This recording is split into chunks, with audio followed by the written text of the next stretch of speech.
Assalamualaikum warahmatullahi wabarakatuh. Perkenalkan, saya Zahra Melia Putri dengan NIM 0519322083 dari Prodi Ilmu Administrasi Bisnis. Baik, di sini saya akan menjawab tugas 1 mata kuliah logika.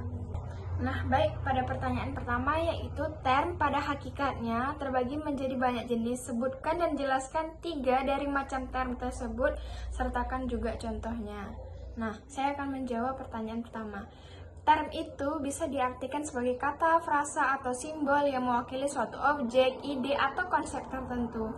Dalam logika, term penting banget karena dipakai dalam menyusun premis atau pernyataan. Nah, term itu ada banyak macamnya, tapi di sini saya bakal jelasin 3 macam term yang sering dibahas lengkap sama contohnya. Yang pertama, term konkret. Term konkret ini adalah istilah yang merujuk pada benda nyata yang bisa kita lihat, sentuh, atau rasakan secara langsung.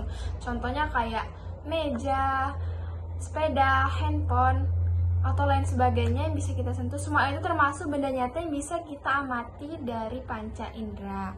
Nah, yang kedua itu term abstrak. Kalau term abstrak itu merujuk pada sesuatu yang nggak bisa kita lihat secara fisik, tapi kita bisa memahaminya secara konsep dan makna. Contohnya itu kayak keadilan, cinta, kebebasan. Nah, kita nggak bisa megang cinta atau keadilan, tapi kita tahu dan bisa merasakannya dalam kehidupan sehari-hari. Untuk yang ketiga yaitu term umum. Nah, term umum dalam istilah yang cakupannya luas dan bisa merujuk ke banyak hal sekaligus. Contohnya tuh kayak hewan. Nah, hewan itu bisa berarti kucing, anjing, sapi, kelinci, dan lain sebagainya. Untuk kendaraan itu bisa juga mencakup mobil, sepeda, motor, dan lain sebagainya. Buah bisa merujuk pada apel, pisang, anggur, mangga. Jadi, satu kata tuh bisa mewakili beberapa benda atau jenis. Untuk pertanyaan kedua, yaitu jelaskan dan berikan contoh bentuk sesat pikir.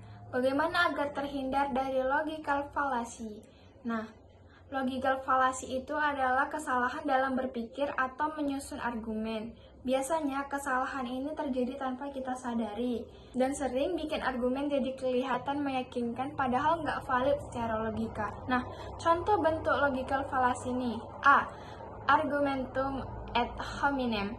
Ini terjadi ketika seseorang menyerang pribadi lawan bicaranya, bukan membantah isi argumennya. Contoh kayak, ya kamu jangan ngomongin politik deh, kamu masih pelajar gitu misalkan.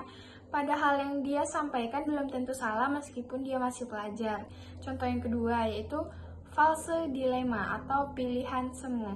Ini adalah ketika seseorang hanya memberikan 2 pilihan ekstrim, padahal bisa jadi ada alternatif lain. Contohnya, kamu kalau nggak setuju sama aturan ini berarti kamu lawan negara gitu misalkan. Padahal bisa aja dia hanya ingin memberi masukan. Cara agar terhindar dari logical fallacy ini yaitu pahami dulu argumen secara utuh. Jangan langsung menilai siapa yang ngomong atau siapa yang menyampaikan. Yang kedua, fokus ke isi pembicaraan bukan ke pribadi orangnya. Yang ketiga, gunakan bukti dan data supaya argumen kita punya dasar logis. Yang keempat, berpikir kritis dan terbuka supaya kita gampang terjebak dalam pola pikir yang menyesatkan. Baik, segitu dulu penjelasan dari saya.